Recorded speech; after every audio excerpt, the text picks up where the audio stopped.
other individuals and families who are housed, it's important to note there's many factors that drive us, and one of those factors is the fiscal cost. So for chronically homeless, the 2,500 individuals that are chronically homeless in Houston cost city taxpayers over $103 million annually. And that is in everything from police costs, cleaning up the streets, to shelters, to ERs. And so there is a true fiscal cost. It's often said it's more expensive to step over the homeless individual on the street than to actually put them into permanent supportive housing.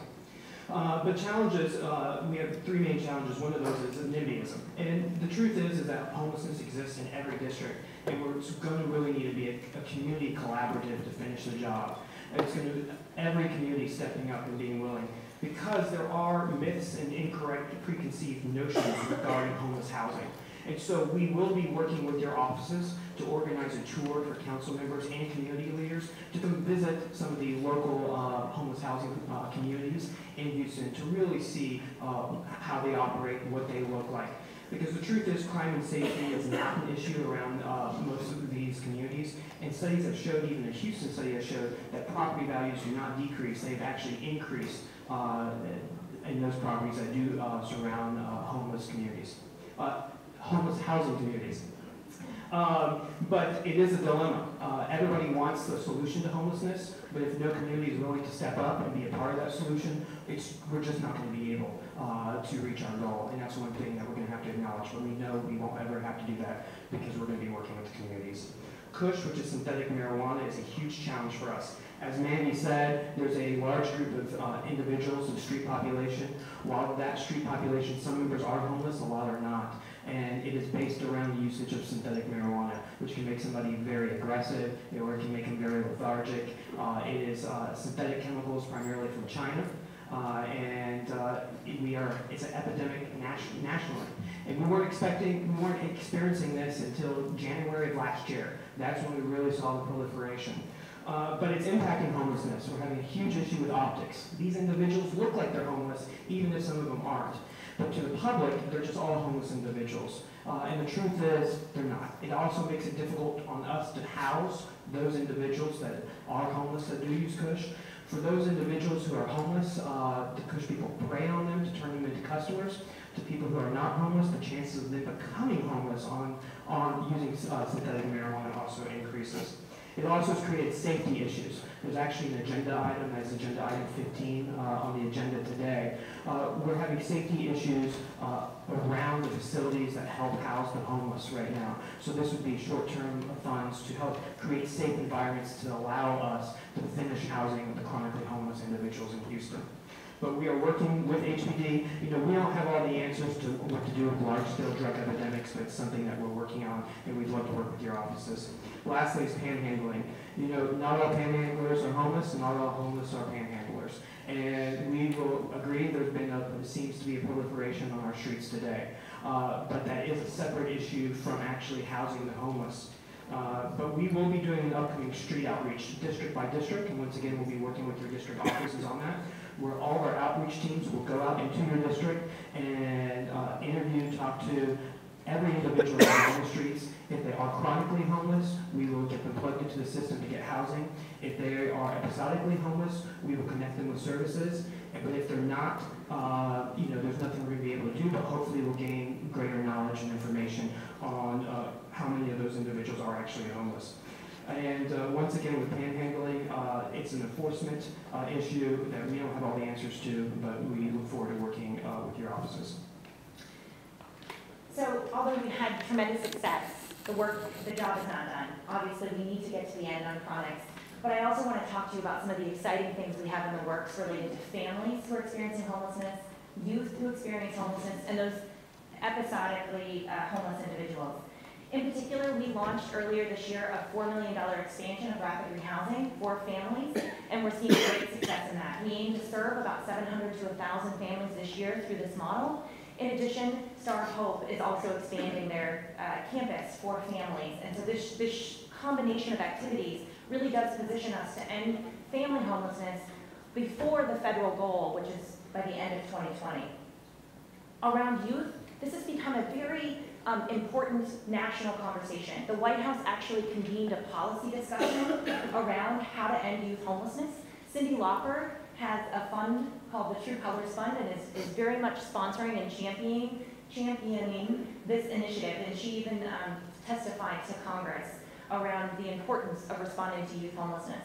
Because Houston has had such great success in very rapidly building systems, there's been a lot of asks of Houston to try to figure this out. We've been participating in a national LGBTQ pilot program which aims to prevent homelessness among LGBTQ youth. That particular population, studies have found that they experience homelessness at substantially higher rates than other youth, so it's been an important initiative. We also are working with Child Protective Services to try to catch folks or children who are aging out of the foster care system who would likely become chronically homeless in the future. And we're continuing to do lots of strategic planning, and in September we'll host a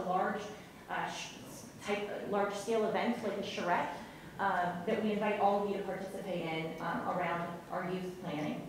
Finally, for episodically homeless individuals, we know that employment or income is really an important part of that solution.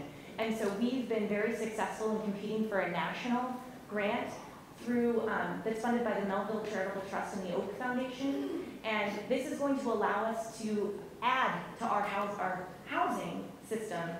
We're going to add an income or an employment element. In the same way that we connected individuals to housing, we're going to connect them to employment. To complement that, as a system, we've also received about $2.6 million from the Texas Workforce Commission. So later this month, we'll launch this next part of our system to connect employment. And we expect that that should really enable us to have a much more substantial impact on any of those episodically homeless individuals that are entering our shelter system and that would otherwise or could otherwise become part of that Cush community if we aren't able to figure out a response to them.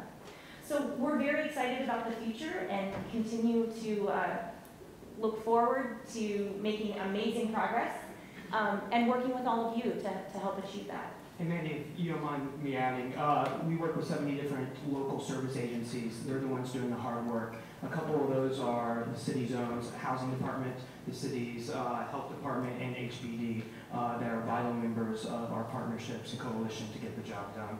Additionally, effectively ending veteran homelessness means that there might still be veterans that become homeless. However, we have all the resources and capacity to help those individuals out. So on that last slide is the VA Homeless Veteran Hotline. So if community members know of any homeless vets, they are encouraged to call that hotline, or they can also stop in at the McGovern VA Drop-In Center to be assessed for housing, which is located here in downtown. Thank you for the presentation there. As I mentioned in the setup, we work with all the agencies that do housing for formerly homeless individuals, but we work with a lot of other entities as well. I see Bob Urey in the back of the room, Mr. Downtown. Bob has been integral to all of this because we know that there are homeless individuals across the city, but the main concentration is in downtown, and the downtown area is one of the brunt of the problems, and so having a good working relationship with the downtown property owners and the entities that serve downtown has been important. I want to comment on the youth homelessness next steps.